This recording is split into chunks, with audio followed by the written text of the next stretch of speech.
Well, for me, I just would say, no matter what your profession is, I pray you have success, but I also pray that you are the same person before the success, you know?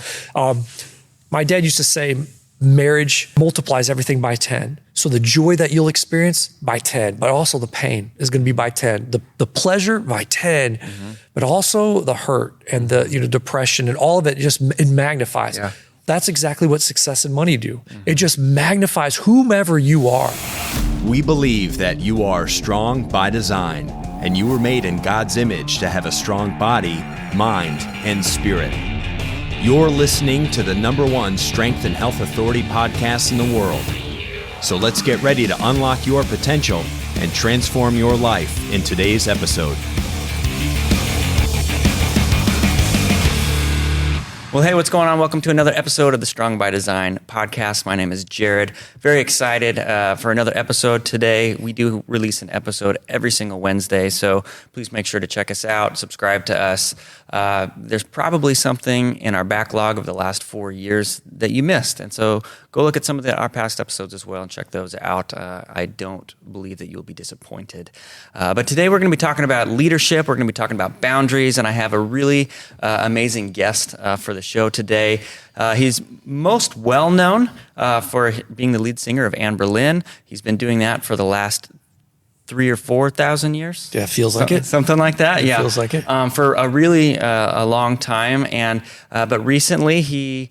Really, in the last decade, maybe, you've been transitioning into professional ministry, into pastoral ministry. That's right. And so Stephen Christian is here on the show with me today. So thank you, Stephen, so much for coming and being a part. This is going to be the best episode you've ever done.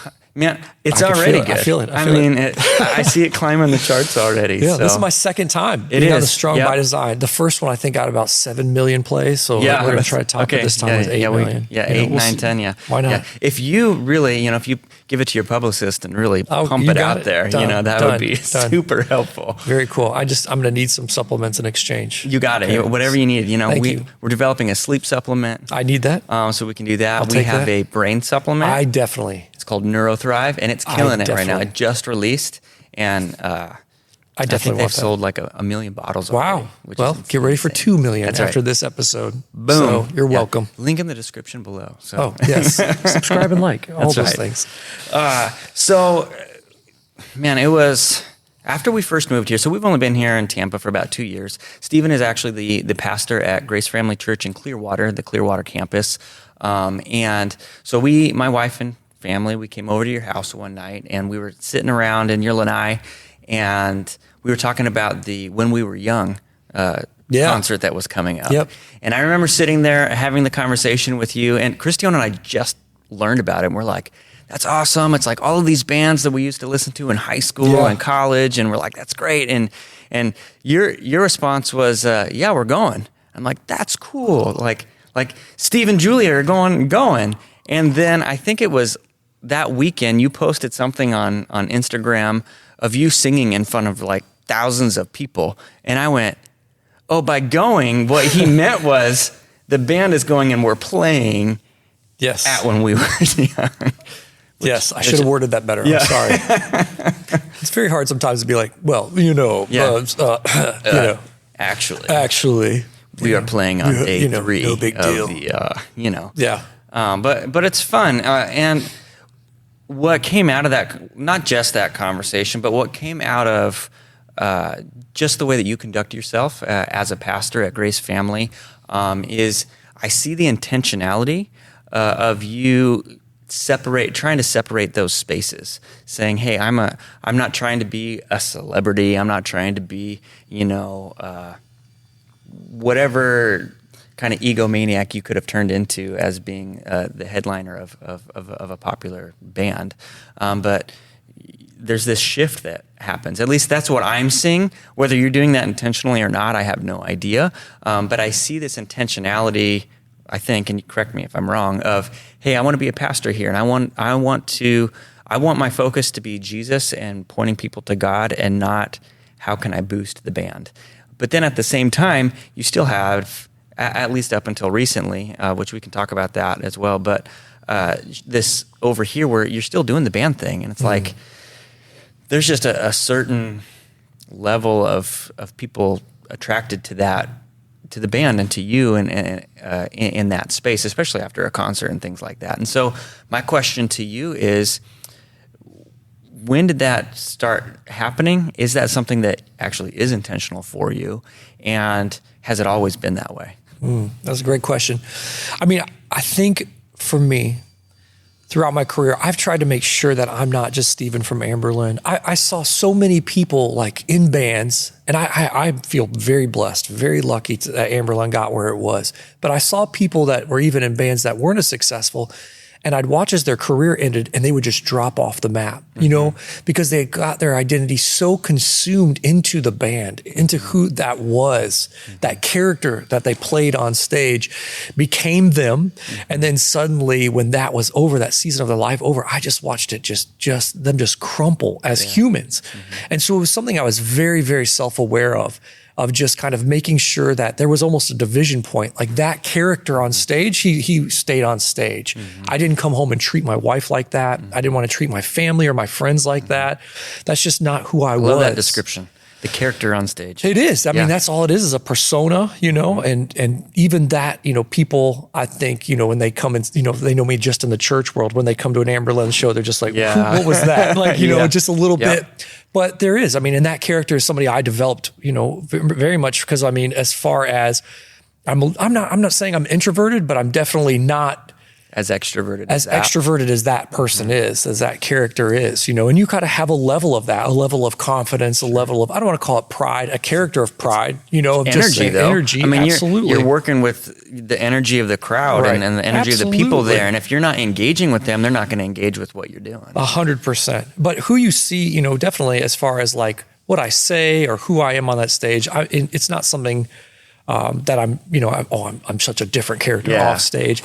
I don't want to take it so seriously, you know, even in the pinnacle moments of the band, whether that's, you know, selling our millionth record or number one song in America, I had the same friends, you know, I had the same, you know, I was married, I had the same wife, you know, it wasn't, you know, just, you know, and that goes for anything. That can't just be for musicians. I mean, no matter if you're a doctor, an investment banker, working at a PE firm, you can't get so caught up in the character that you come home and treat your wife or your children different just because there's some kind of success or some kind of, because man, this is, you know, success is fleeting and vain. You know, it was so funny. I was driving in the car last night with my daughter, and she had her little friend, and they had just got done with youth group, and they were talking about their favorite songs this year, and they were like, "Oh my gosh, that song is so last year," and I was just like laughing because I'm just like, that's so the natural, you know, the business, you know, that's just, you know, that song, and it was just like, really, that song, that was,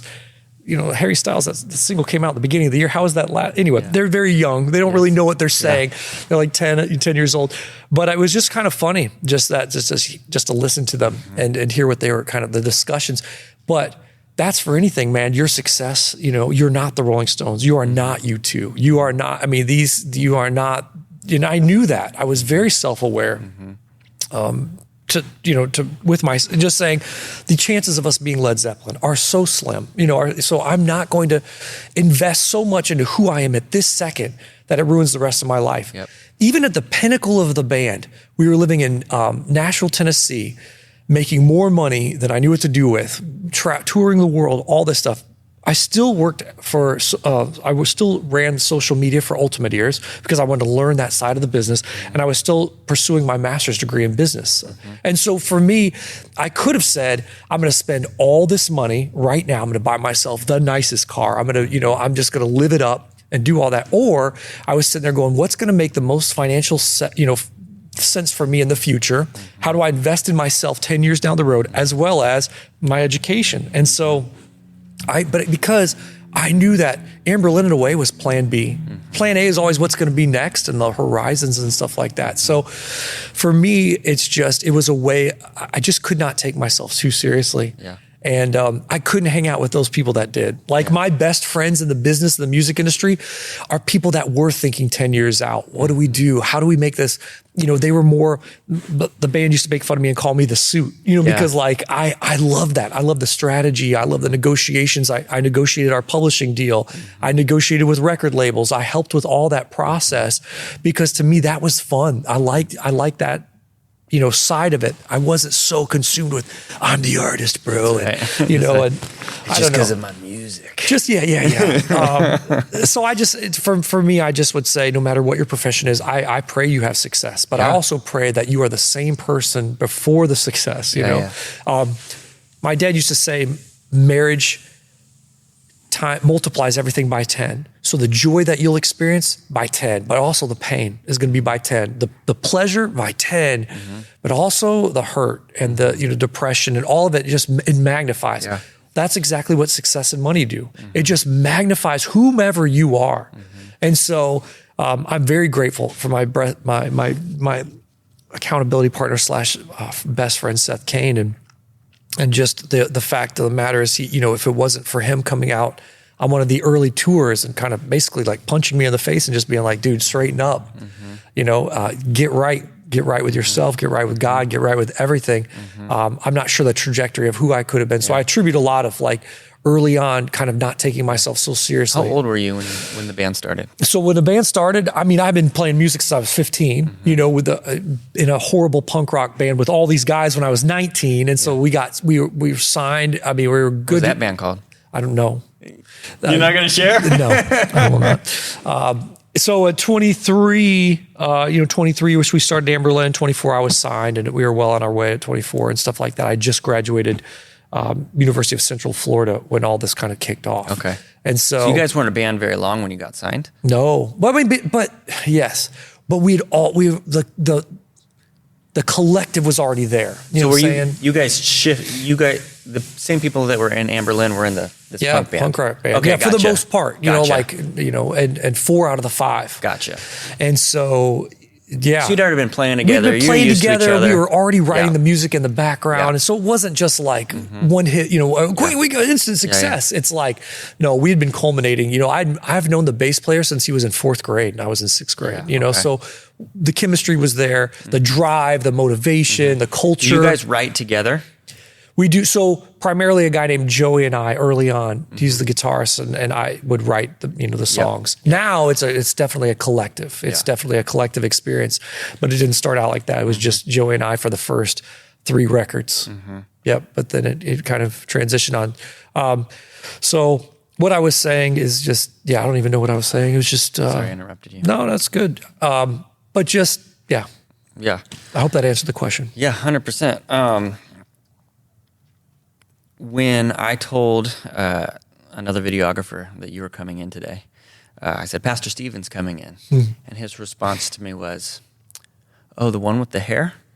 I love it. So it made me wonder. I get this question all the time as well. People always give me a hard time about my hair, but in a good way. Yes. And they always want to know, what do you do? How do you style your hair? I like that. Because it's a process. At least it is for me. And so I was curious. Do you have a process? Yeah, absolutely. Or do you just come out of the shower, whip it back, I wake up and that's how it looks. Fling my hair back. Yeah. It's all in slow motion, and this wind just. It's funny how it's like this, and as soon as you go like this, it just sucks right down to your head. There was a movie I can't remember. I think it was called like something about boy, and the guy he was rich, and he would go downstairs in his apartment complex, and every morning the salon person would make it look like I just woke up, and so she would do his. I always dreamed like that'd be great if I could do that. It is funny, like the older that you get, people are more just like, oh my gosh, your hair, because when you're young, everybody's just like, I have hair, but the older you get, the people are just like, your hair, you still have it, you still have it. And that's looks probably good. all what it is, and that's so funny. But the gist of it is I do it probably once every 2 weeks, and then I don't wash it. I get in the shower, but I'll wear a baseball hat because the dirtier my hair gets, the fuller and better it is. Interesting. It's gross. Yeah. But interesting. That is not how my hair works. Yeah, that is I've hacked it. I've life hacked it. Mine gets so greasy and it starts to curl. Oh. And so it just will be like, oh wow, like a Superman. I like that. It's so gross. Yeah, So I wear a baseball cap outside of the shower. Nice. All the time. Nice. Smart man. Just because it's easier to wear a hat than it is to go through the process of. So you don't wash it. Do you blow dry it at all? No. You're not a blow dryer. Not a blow dryer. Nope. Just it is what it is. And then you find your little paste or whatever, your little thing. Okay. And what's the product you use? Crew fiber. Yep. Okay. Yep. Yep. Basic. Nothing crazy. Yep. But it just does the trick. I used to use crew fiber. Okay. Recently, I switched to a powder. Wow. Which I'm loving it. Who knew? So it helps make a more of a dry look, which is what I'm looking for. I like that. And so it's just like this. It looks like baby powder. Wow. You put it in your hair and you kind of rub it in, and then it can. Okay. It adheres to your hair and you can form it. So I like that. I don't know. Interesting. I'll pray about it. Yeah, pray about it. See if that's a new direction you want. At least give it a shot. I like it. I still use the crew though on over here. Nice. I see. To help lay that down. You are intensive I'm telling with you. it. So I went and got my hair cut once, and you know how you have some people who cut your hair and they want to get you in and out. Yep. And it's terrible. Yes. And then you have the people that it's like they're an artist and they're very meticulous about how they charge double. Hair. They charge time and a half, we'll say that. And if I need to get a nice haircut, that's who I want to go to. Yep. And so they were blow drying my hair and doing and I watched the process. And so that's my process now. It's I have to blow dry my hair or else it'll do the curl thing right away. Nice. Okay. I have to, but the heat actually helps form the hair. Wow. So I had a guy good. in Colorado that was like, how do you style your hair? And I told him the whole process. He's like, and too much. That's too much. He's like, yeah, I'm not going to do that. I'm not doing that. So, but that's why I don't do it every day. There you special go. occasion. Today's a special occasion. Hey, thanks, big guy. Steven was coming, and I'm like, I appreciate that very put much. on my Sunday best. So, I like it. I like it. But anyway, so getting back on topic. That's right. That's the point of the podcast. Everybody, That's fast right. forward just a few. Sometimes I wish you could make kind of like a CD, where you could skip. Oh, yes. And kind of make sections. Yes. You can kind of do that on YouTube now. Okay. You can't really do that on podcasts. I You see. just have to. You have 10 seconds. Yes, there you go. You just got to flip through until you get to where you want to get to. But so you developed a healthy boundary. It sounds like pretty early on. Yes. But when were you married? So I was married halfway through the band. I was married Okay. in 2008. And did Julia care that you were in the band, or she just knew that? She knew I was in a band. I don't think she knew to the extent I was in a band. Yeah. No joke. I mean, we got married in less than 1 year. And so, in that time, I was writing our first major label record. So a lot of that was done at home. So I don't think she understood, the amount of time that I was going to be away. And so that really was a giant catharsis for her, year one. Yeah. and it really never repaired. I mean, that was, I failed my wife very, very healthily early on in our marriage, and it's taken, now we're going into 15 years. It's still, there's times where I still have to repair the mistakes that I made early on in our marriage. Was that? I mean, you can say as much or little as you want, but when you say you hurt her healthily, what does that mean? Yeah, I made gruesome mistakes, in our early on. I didn't cheat on my wife, just to make sure we know that. I didn't cheat on my fiance, girlfriend at the time. It wasn't like that. It was more, I was so focused on Anberlin. You got to remember, like I said earlier on the podcast, for since I was 15 years old, I had been just working on music and all of that. And so when I met her, it was nearing the peak of the band, one of the peaks anyway, I should say. And so we made a mistake. I made a mistake. We did not make a mistake. I made a mistake, and we eloped in January. So keep in mind, I'm recording our first major label record in February, out in Los Angeles. And I knew that. And so I basically, after I married her, in January, I hid her from the band. I hid her from my parents and her parents. I hid her from just everyone, which sends a lot of signals to your wife, like, I'm not proud of you. I don't like this marriage and stuff like that. But in my head, I had just so devalued everyone else's time, and I like you said earlier, off camera, just people pleasing and stuff like that. I want to say it was a little bit of people pleasing, but also, I felt like I was letting myself down. I had now I'm refocusing on a wife and instead of my first major label project. And so really took my eyes off that. And everybody lost. I failed the band. I failed, more importantly, I failed her, and it set a really bad trajectory into the marriage of just saying, hey, I'm not going to say this with my words, but you are second place, if not third, God, the band, they're up there. You're not. What I should have done is we had our wedding planned in June. I should have just waited that out. That would have given time for me to really focus on the record and just say, hey, listen, you're my fiance, but I didn't. So I dragged her to California with me. Really expected her to she wanted to be a movie producer, wanted her to be independent and live her own life. And I was going to live my own life. We'd, coalesce and when it was convenient for both of us and really focus on our own individual careers. But really I taught her early on that she was second place and really have made great strides. I think she could, if she was sitting right here, she would say, he's a different person, these last 10 years, since 2015 than who he was prior to that, and so I didn't set good boundaries. I'm glad you have me on the podcast to talk about boundaries, but it's not because I'm good at it. It's because I had to learn the hard way that I chose success and my career before her. What was the catalyst in 2015? Quitting the band. It was a war. It was a war because my wife wanted me home and she didn't like Anberlin and Anberlin in a way didn't like her and wanted to continue to tour. Yoko.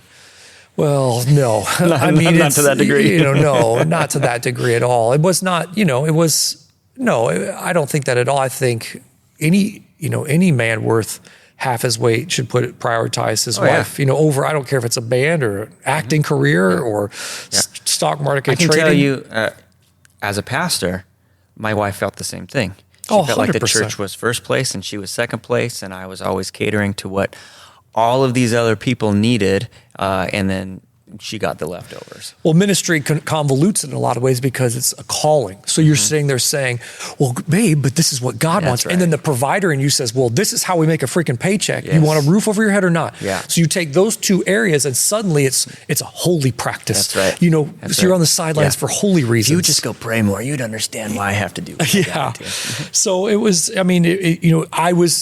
I was the casualty of war, and I'm not playing victim. I chose to be in the war of Anberlin versus my wife. But in 2015, it came to a head, and I chose my wife. I chose, at that time I had two little babies and two little kids, and it just, but the casualties of war was my family, or they were part of the battle process. But I could never make everyone happy, and so at the end of the day, I just chose to bow out, and so it was really, really tough. I mean, that pinnacled in 2013. We had just had my second daughter, and I remember exactly where I was. I was, staring at the ceiling in a hotel about to play the O2 Arena in London, England, and I just was miserable. I just was miserable because my children back home, and my wife didn't want me on the road, and the band wanted me on the road, and I just couldn't make everyone happy. And so poor boundaries. I should have said to my wife, early on in the career, I'm a musician. And if you don't, if that's something you can't see yourself with, but I'm going to commit to only touring 5 months a year. 5 months a year, I will be home. I will be in this bed 7 months a year. And then I should have gone to the band and said, listen, I chose to be married. If it's 5 months a year, and if you can't handle that, maybe we should, figure out something else, figure out multiple streams of income. We could do things online. We could start a t-shirt company. We could start branding different ways. We could start our own festival. There could have been better ways to do it. But I don't think that we had the leadership in the band to be able to kind of have that kind of perspective, that forward thinking. We didn't have visionaries in the band that could have thought that out that well through. And I take having success and having fun. Yeah, so and making money and making more money than we ever did in our whole lives. And so we had all those things kind of working for us. But in that making money, you kind of want to keep that going. And now I have other band members' mouths to feed and their wives to feed and managers and booking agents and lawyers and tour managers and manager. I mean, just the list kept growing that you just kept having to feed.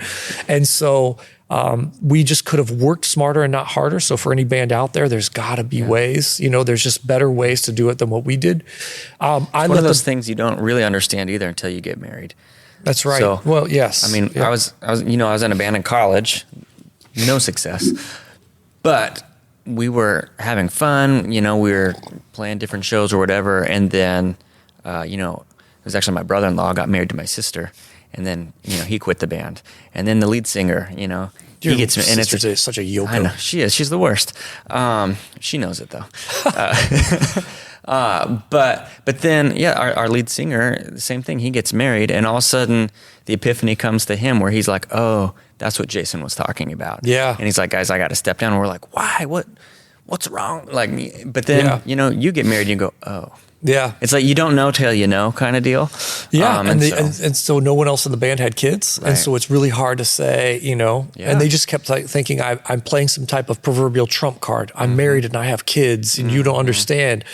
And, maybe we're just built differently. They now have wives and kids. I don't know if, I don't know where, what they, I'm not going to speak for them but for me, that was tough to have kids and be on the road. Yeah. I remember our second born daughter, she was born and within 2 weeks we were back out on the road from when she was born. And we haven't had those conversations internally with the band. I wasn't going to bring up old stuff like, hey, so do you think you could go on the road after 2 weeks of, that's just, again, being a jerk. That's not helpful. And maybe, maybe we're just built differently, but for me, it was a tough season. Yeah. And just at the end of it. So what I'm saying is I had to learn boundaries the hard way by sitting there and not putting any in place and then realizing, hey, seeing the consequences of the lack of boundaries.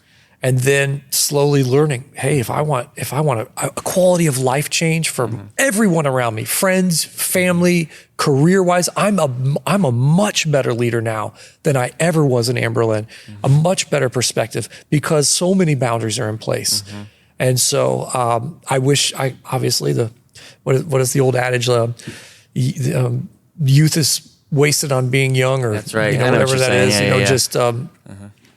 I've learned so many lessons that I could have applied to Anberlin. Wisdom is wasted on the elderly. There you go. It is true.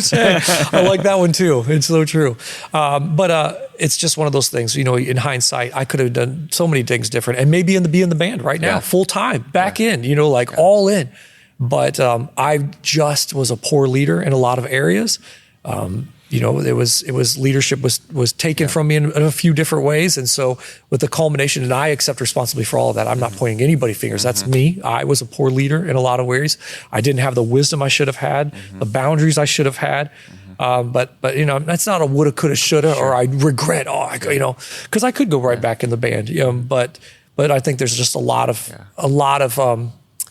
when you plant seeds early on, you can't complain about the amount of trees that were grown. And I think there's just a lot of trees and the forest is so thick. I don't think I could go back in the band ever full time because of the seeds that I planted. You did get sucked back in though. Yeah, I did. 2019, it started with one show and then that turned to, one record and then that turned to one tour. And then we just started to pick things back up. So, but this time around, I believe they were very respectful, as far as like the rest of the guys were very respectful. Yes, they wanted to play more shows, but I just said, hey guys, this is the capacity in which the career I'm working towards and the capacity in which I can work, in. So, but then I think I'm fast forwarding in the conversation. No, you're good.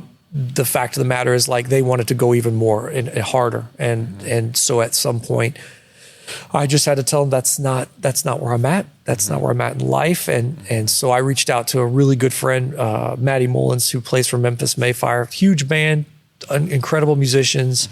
And I just said, hey man, would you consider taking over for me at Anberlin for to tour? And I cannot believe it has worked out. It is like a storybook. I mean, I think of like a weaving. This is a horrible analogy. It's cheesy. It should be a little more rock and roll. Sure. But I look at like a weaving and you turn it over and it's all frazzled. And then when you turn it over, it's like a complete picture, or at least, and that's how that's how life feels at some points. And this is one of those junctures where calling Maddie and having it just like him be able to pick up where I'm leaving off. It's just beautiful, man. I like that. It was I think you guys put out a video, and it said something like, Steven's taking an indefinite hiatus. Yes. Well, I've learned 2015. I mean, if you ask me December 1st, January 1st, 2015, if I would ever even be in the same room with those four guys ever again, I would probably say, hey, that's really doubtful. Mm-hmm. I don't think that would ever happen. Yeah. I'm not sure if I would ever play another song with them. I don't know if I would ever be able to share the same stage or anything like that.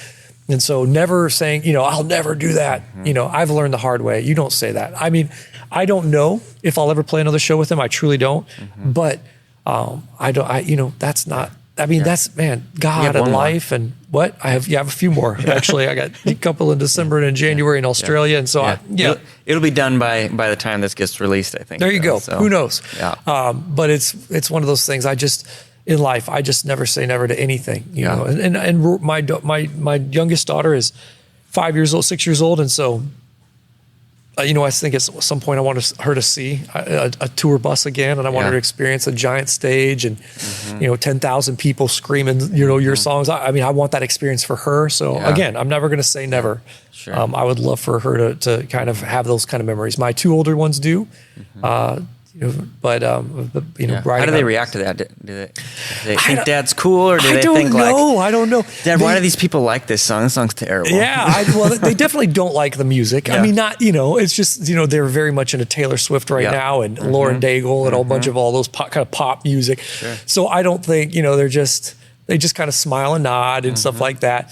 And it's so funny. Like we'll be at a coffee shop, and the barista will be like, dude, I'm so bummed you're leaving, man, or something like that. And, they'll look up at me like, again, like this guy, can we go anywhere? Mm-hmm. And I'm not saying, well, because I'm so famous. Sure. It's just, I live here in Tampa and St. Pete, and we're from here and stuff like that. And, even being on tour and people screaming and all that kind of stuff. And I'm not sure if it's all they've known. You know what I'm saying? It's like, they were on their tour bus at 1.5 and 2 months, 2 weeks old. Mm-hmm. And so that's, a little bit of their life was. What's that like? Like having a baby's difficult in and of itself. Having a baby and then trying to handle, because the whole band's in the bus. Yeah, I felt so bad.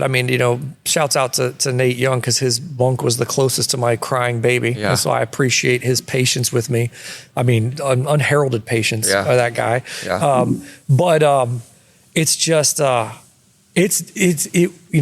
2019, that tour was probably the hardest of my entire life, because my family came out the whole time for the most part. Mm-hmm. And except for all but I think 8 or 9 days. And it was hell, because I was waking up with the youngest, so I was up at 6 a.m. and then the wife would want to go see the city and take him around, and then now I've sound check at 4, and then I go to work at 9, and then the adrenaline's coming around down about 11:30, and so midnight I'm finally in bed, and then I'm up at 6. Yeah. So I was exhausted, and just being frank with you. It was brutal. To the point where my wife and I were like, should we get a divorce? No joke. And then you come home and you decompress and you get logic, and and reason and logic return and energy. And I don't think she ever even, thought all that through. Like, oh yeah, I can see how that would be like insanity to only sleep 6 hours and start that day all over. Because touring is exhausting. It's mentally the most fatiguing thing, and I'm not like, oh, woe is me, I'm on a tour bus, and life sucks. It doesn't. My life is terrible.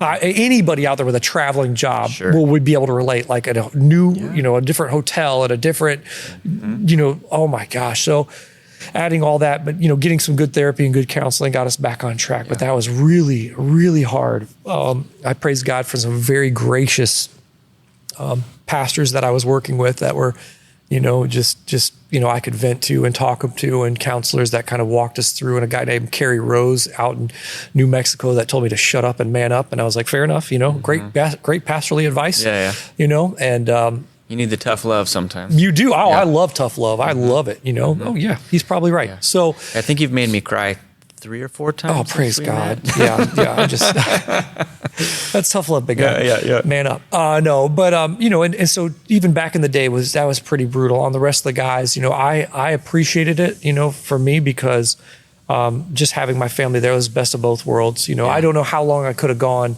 how many more years Anberlin could have gone if we would have just got a second bus? We all would have made less money. But if like the families took one bus and the single guys took the other, we could have probably survived for many more years, but just having them out. But I'm not, again, going back to work smarter, not harder for those bands out there, and hindsight again, 2020, but it was brutal. It's brutal having your family out there, but it's worth it. They feel loved on, they feel appreciated. I highly do not recommend having a family in a band, but it's one of those things that it's the natural course of life, and you can't put life on hold, which I did for a long time. Put life on hold, real life, graduations and birthdays. Some of the biggest regrets that I will die with is that I was at neither of my siblings' master's degree graduations. And that is, they worked so hard. My brother went to be at law school, and my sister is a psychologist now, and they worked tirelessly hours, and I didn't, didn't make an appearance. And I suck for that. And I constantly, again, I put Anberlin in a lot of ways in front of my wife, in front of them, and it's unexcusable. At the time I felt like, but you don't understand, and now I look back and go, I don't understand. I don't understand. It would have been very difficult. I wasn't even at my grandfather's funeral, and I was close to my grandfather, close to my grandmother. And I was in Brazil when my grandfather passed away, and I didn't even go. I mean, that's insanity to think back and just go, dude, I was just a people pleaser. I was just like, I committed to this tour. I committed to these guys. They're going to lose thousands of dollars each.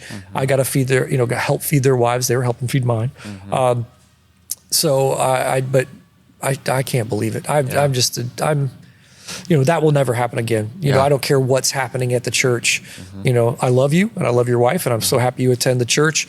I got to go and put my family members and those around me. I thought you were going to say if I die, you're going to come to my funeral. I will. Okay, I will. Appreciate that. I don't want to lead it. You know what I'm saying? I'm sobbing too bad. Yeah. If you could just be in the back row. Yes.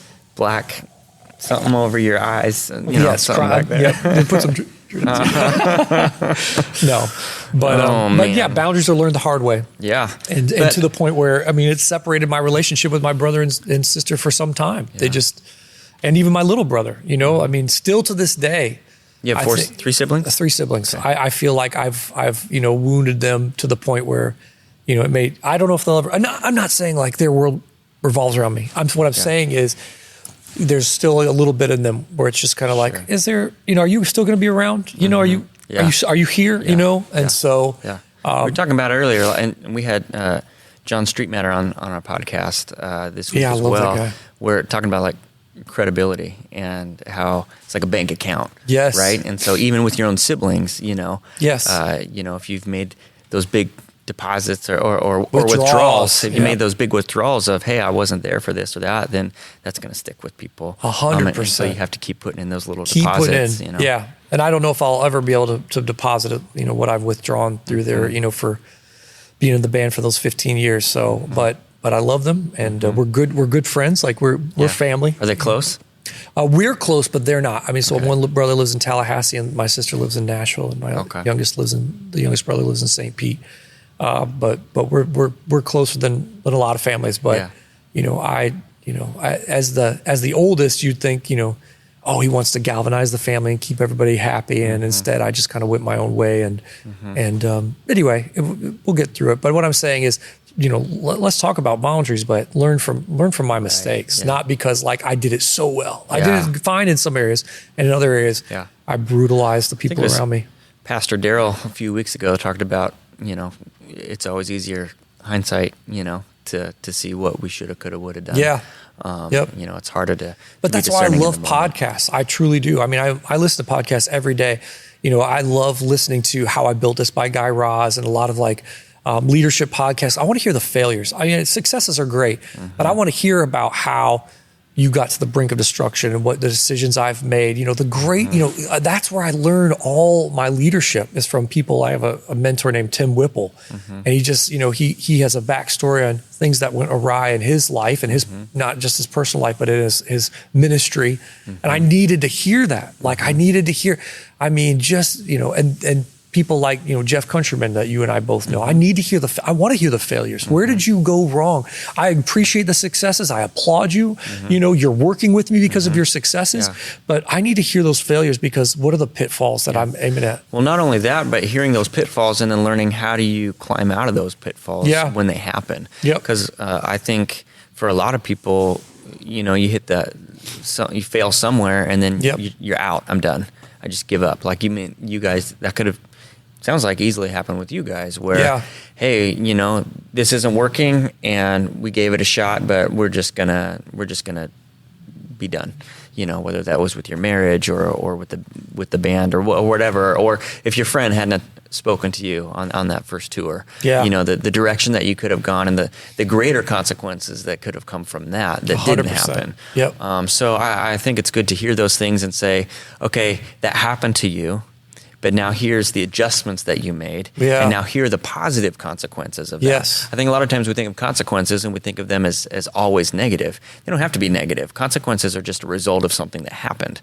So because of these things that happened, it shifted the way that you're making your decisions, and now you're seeing a different positive consequence because of those outcomes. That's right. And so I think that there's a lot of value in that, and a lot of value in hearing your story and hearing other people's stories about how we can shift out of those things, and recognizing we have a really cool quote in our break room.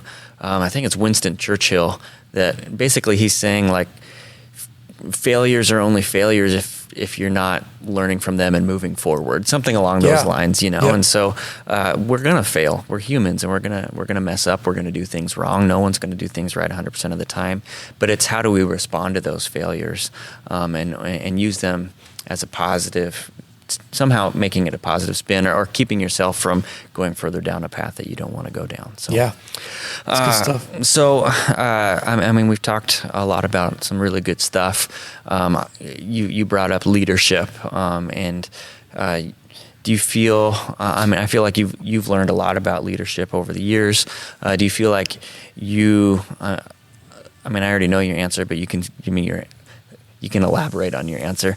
You're a better leader now than you used to be.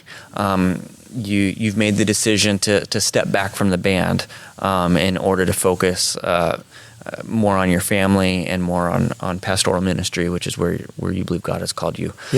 So talk to me through a little bit about what is obviously you're stepping away from the band, so you're stepping away from leadership in the band, I would assume. But what does leadership look like for you now? In the context of boundaries, both in the church, because again, that can be consuming as well. How have you established boundaries in leadership at the church, and what does leadership look like for you in your home? So I think, I didn't realize how impactful the leader of any organization has on the culture of what you're trying to build. I don't care if that's a nonprofit or just an entrepreneur with a small business. You set the pace. And so people watch. And I want to make sure that people know that I care, not with just words and with, oh, you're doing a good job, but I also want to make sure that I'm working just as hard, if not harder, than those around me. I'm not going to ask anyone at the church to do what, I'm not willing to do. And that's why you'll see me at the service projects and volunteering. You'll see me, making sure that like I'm there at the, I was trying to say, classes, but I just want to make, because people don't know the particular classes we have, but I want to make sure that they see me in those classes that we offer, and just because, man, I want to work harder. I want to work harder than my entire staff. But I think the greatest thing that I have ever been, able to achieve, and it's nothing new, I didn't develop this, but is to hire better than myself. Every person that I hire I believe in some way they have something that they can provide that I can't. I have to have that, because I think it raises the bar in which I operate. I see what they're doing. I see how they're operating, and now I want to match that energy, and then I want to match the energy of this person and this person and this person. And I truly believe that I care. I care about those people. I believe I have the best staff at any small church or any church ever. And it's not pride. It's because I truly believe in them. And I would not hire them if I didn't.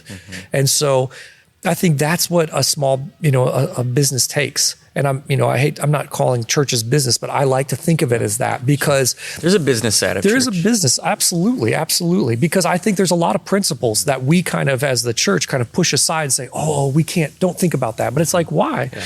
It's worked. I mean, you don't sit there and go, well, I don't know enough about neurosurgery, so I'm not going to participate. You can't operate on me, because it's just kind of like, no, it's neurosurgery. Go to a doctor. In the same way, let's do some business practices in which we can develop from the ground up. And so I think that major on your majors. So first off, hire them better than yourself. If you're hiring because you feel like you can dominate that person, or if you're having to constantly walk into meetings and go, well, actually, But I try to tell people, hey, best idea, when we go into a meeting like this, best idea wins. I'm not going to, if I have the best ideas every meeting, I hired very poorly. Yeah. If I have to dictate what and I go, okay, I like your idea, but actually we're not going to do that. We're going to do my idea. If I feel like I continually have better ideas, I failed. Say they didn't fail. I failed them by hiring them, and so move along. Let's get better people in here that are better at their roles and at their jobs. Yeah. And so that's, I'm huge into that. And also, secondly, major on your majors. I know my weaknesses. And so I hire to make sure that those are covered.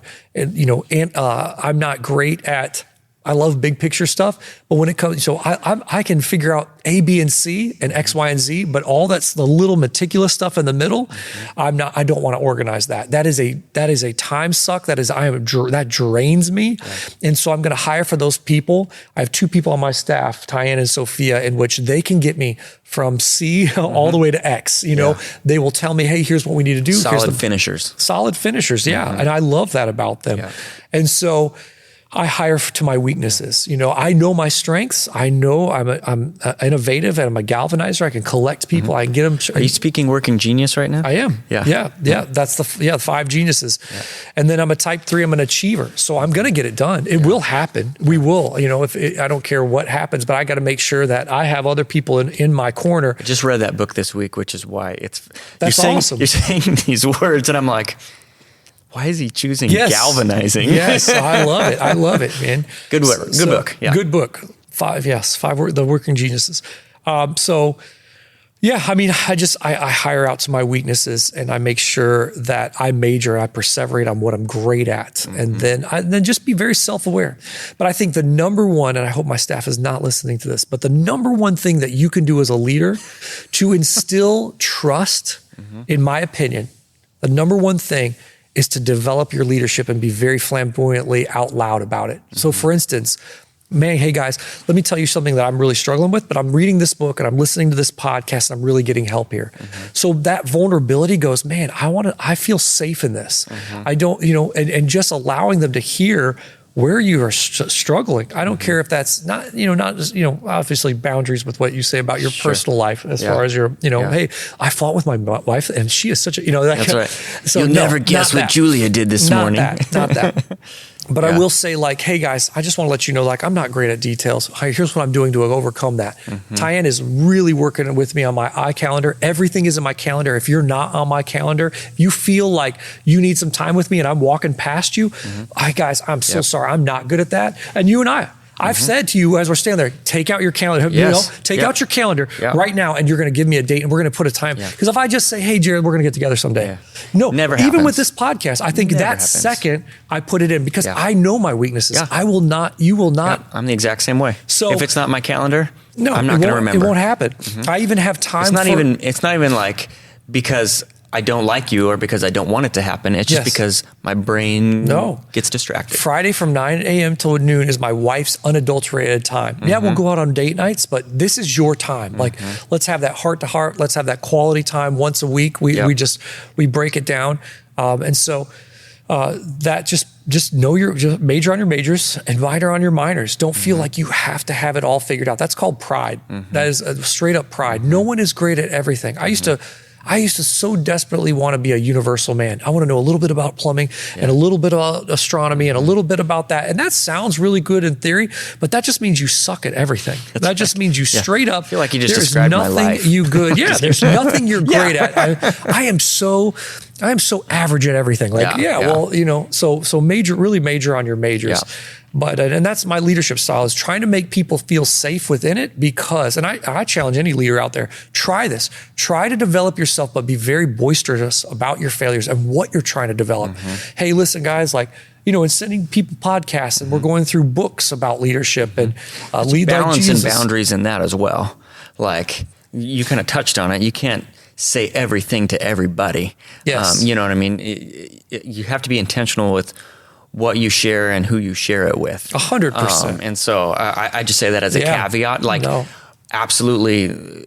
And with your staff, being able to be vulnerable with your staff, because, hey, these are people you've hired that you trust. Yep. But you're not like in the lobby talking with somebody new saying, hey, so guess where I messed up this week? I just chalk that up to EQ, you know, EQ, and the fact that I have a closed door policy. I do not have an open door policy. You cannot come talk to me whenever you want. That's for congregations or staff or anything, because I don't feel like if you're so accessible like that, I see so many more disadvantages than advantages to that. You want to schedule some time? I want to hang out with you. Let's go to Topgolf. Let's go hang out. That's great. But you cannot walk in here and feel like, hey, we can just have a BMW moment. Have you ever heard of that? Like it's, oh man. So I cannot take credit for this, but it's a, moan and whine that you can figure out the first one. Session with me, and don't feel like you have to come into if we're going to set up a time, we're going to talk about something strategically, which means you're coming to me with solutions and a problem. Because I want to also develop in the staff kind of like third alternative thinking, in which they are solving the problems, and maybe they're not right, and maybe I know I can help, but I would rather you kind of come to the conclusion, because I am not a micromanager. I will not be a micromanager, and if I hire you and I find out that I have to micromanage you, probably won't last on the team long. Okay, so for me, I had this great conversation with your wife. She said, what's next? And I said, lead from behind. When you see an area in need, fill that gap, because number one, I will thank you. I will see that you need more hours, like, and which I just gave. And just because she's crushing it currently. Sorry to use your wife as an example, but she's crushing it. And I see that she can lead from behind. I think I talk about Christian at least once every episode I'm on. So. Well, now it's my turn. Yeah, that's right. This is great. But I'm not going to sit there and follow up. I'm going to say, here's the expectations. You're going to go and you're going to make these phone calls. You're going to make sure that everything's scheduled, which she's doing a great job at. This is this, and this.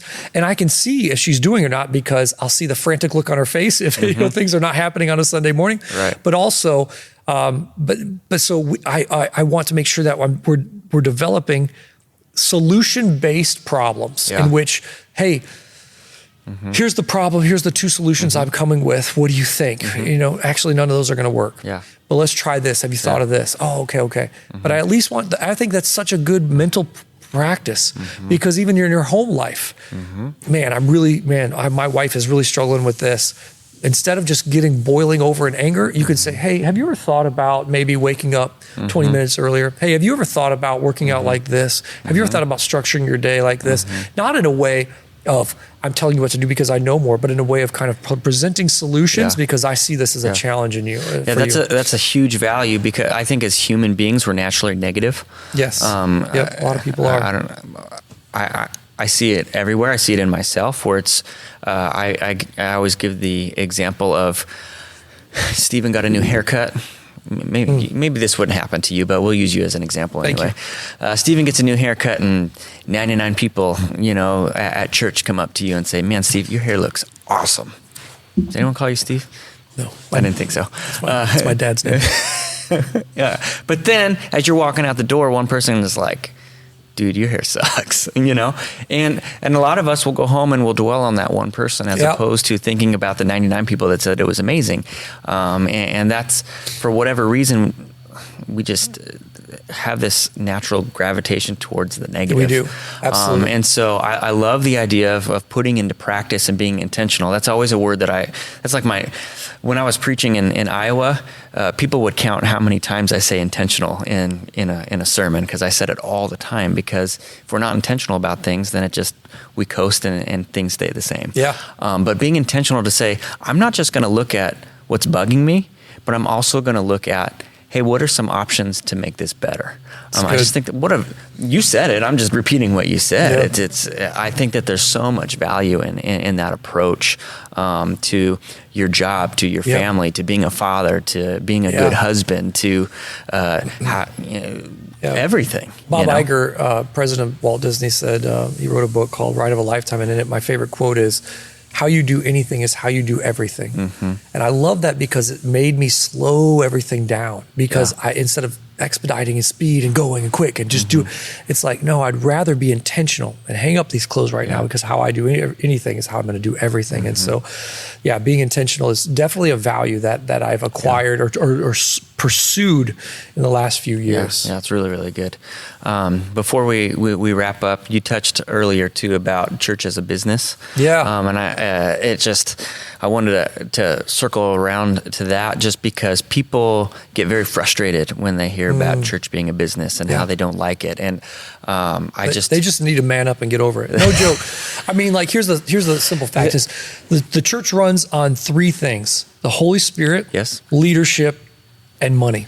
And you take away any one of those three things, take away the Holy Spirit. Now you have a bunch of rich leaders that are just going to basically make it a business. And it's just so dead man's bones. It looks great on the outside, probably a beautiful building, but it's full of dead man's bones. Take away like leadership, and now it's just a chaotic Holy Spirit, what I'm saying? Like, and it's just wish-washy, and the mortgage didn't get paid, and all that stuff. You take away money, and now you have a bunch of leaders, no building, we're meeting in people's houses, but that person's getting tired because they're leader, and there's the Holy Spirit. Yeah, that's awesome because they're really relying, but they just don't. Yeah. So it takes all three to make it work, and it's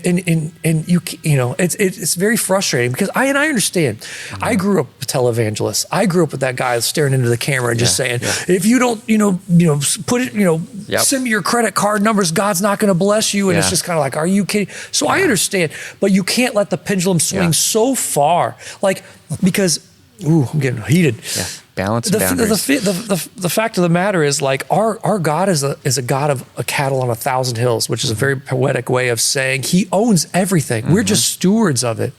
And so, when it says, as on earth as it is in heaven, is heaven poor? Is heaven I don't believe in streets of gold, but they're not. Streets of gold, they're just covered in gold. But underneath, but God can't do that here. God can't do that for Christians. Oh, Lord forbid, pastors. I am so pro rich pastors. And now hear me when I say, we'll write that one down. I'm pro. That's fine. I'm not in a way of exorbitant. I know about the 2 jets people, and that's ridiculous. And I'm not talking about that. I'm talking about those pastors that should not be awake at 3 a.m. wondering, how am I going to make the mortgage payment? How am I going to make the car payment? How can I send my kid to college? And I can't pay for it. That's what I'm anti, because that's some weird impoverished. We've ascribed poverty to pastors and to priests and all these people, and I don't know where that comes from. Maybe medieval, it's where weird. Where the priests took a vow of poverty, but that's not our God. That's sad. It's the Bible says, I have never seen the righteous beg for bread, and yet we have all these pastors that we say, no, can't have this, because do you want a great church? Do you want a great church? It has to be run by a great leader, okay? You're telling me that you have this guy, okay, this man or woman that could be leading this organization, right? And instead of going to a Fortune 500 company, okay, and because their EQ and IQ and all this is crazy, and they could go make millions and millions of dollars, right, running a company. Think about the average mega church right now. Okay, so a mega church is anything over 1,300 people, right? So let's say they have 3,000 people attending their church, right? And so they're not making a lot of money because they're doing it within reason, but their kids are well taken care of. They're going to college. They're going to have an inheritance, because the Bible says a wise man stores up inheritance for his children's children, which is generational wealth, right? Okay. Well, I would hope that your pastor was wise, or that same pastor that could build this church from 0 to 3,000 and 4,000, all this. He is now plucked from that. Okay, and he's in the CEO of Fortune 500. He's making millions. You know what I'm saying? Wouldn't you want him to choose the life of like a successful people are coming to know Jesus Christ? So pay him like that. Pay him as if he's not thinking about What are my kids going to do for college? It's weird how people in churches, I don't know if it's jealousy of success. It's like, we want our church to grow, but that church, as soon as they start growing and getting big, we're like, well, we cross our arms and we say they must have sold their souls to the devil because of how, whatever it might be.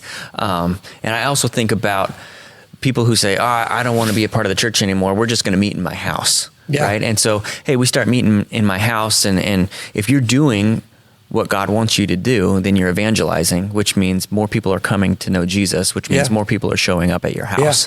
Yeah. Eventually your house gets too small. I have no qualms with house churches. I have zero. I mean, that's awesome. But the first, you got to remember that the first church was a mega church. When they sat down, there was thousands of people sitting there together, eating, living together, like as far as like communing and caring for one another. That's my point, is that eventually it starts to grow though, right? And it gets too big for the house and they go, hey, what are we going to do? Well, maybe we can find a bigger space to meet in. And then all of a sudden they're in a bigger space and they're meeting but then what happens? You have to organize. Yep. Right. Otherwise, you don't have that leadership, as you said before, and everything's disorganized. And so it's like, eventually, if you're doing what God is asking you to do, it's going to get big enough that there has to be some sort of organization in order for it to work. Yeah. I have this tattoo on my wrist. It's a 7. And the reason that I have it is because when I was in my master's program, our professor was talking about the 7 people in Acts that they're handing out food, and some of the widows weren't getting their cut of the food because it wasn't organized well enough. So they gathered together and they appointed these 7 men in order to oversee this ministry, basically. And so it's a reminder for me, like a constant reminder to say, God uses the church and God uses organization to do his ministry. So in those times when I'm frustrated with the organization because of the way that it's operating, I go, actually, this is something that God has established for a reason and a purpose. Yeah. And so it's that constant reminder for me. People are like, what is that? Like a teardrop on your wrist, or what's going on? That's great. Well, Stephen, it's been really awesome having you here. I got you fired up a little bit, which is great. I like getting you fired up. It's fun to hit those things that people are passionate about and excited to share. And so thanks for being open and vulnerable and thanks, all of those things. I love having you here. Well, I'm sure we'll have you back again. Love it. In the future. But guys, thank you so much for listening to the Strong by Design podcast. As always, you know that we release an episode every single Wednesday. So be sure to check us out again next week, and we'll catch you next time. Thank you so much for listening to the Strong by Design podcast. If you found value in today's episode, please subscribe so that more people can find out about our show. Plus, you don't want to miss any future episodes with the amazing guests and topics we have lined up for you.